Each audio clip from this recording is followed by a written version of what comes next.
खारै गोरलै लांबावब्रा एसे गोरलै लांबाव औ दे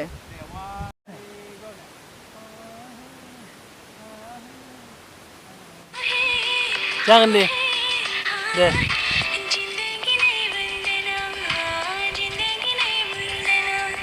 खानायफोरखौ ओरै ओरै खालाम हा हे होननानै बेफोरबायदि दे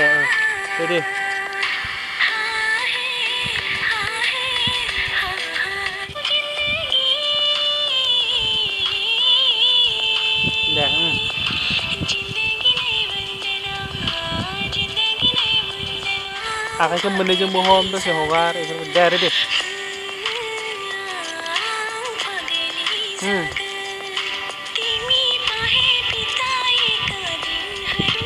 थिंग्रा मेथाइ गोसोआव थाखानानैलाय दे रेडि दे एबार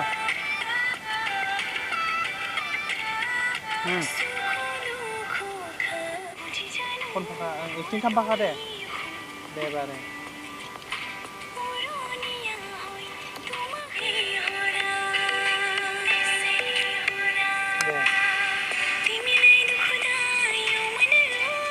एसे इदि हमथा दे तिमब्रगार माने आखाइखौ बोख्लायबोखा दे दे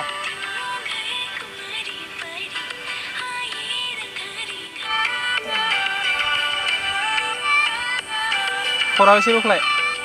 दे 1 2 3 एक्शन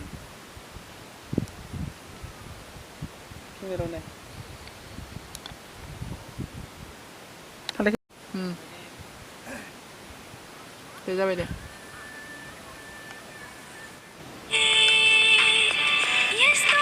दैसा बारनायनिया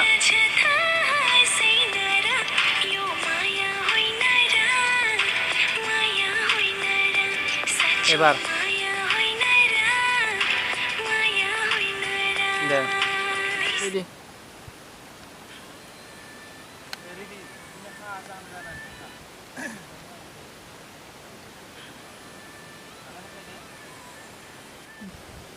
रेडि थाखा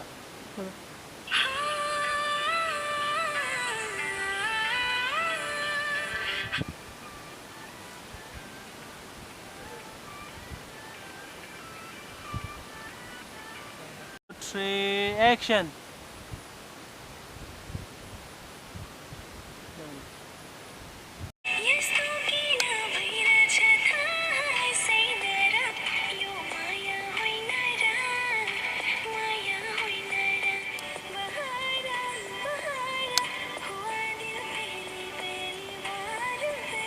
दे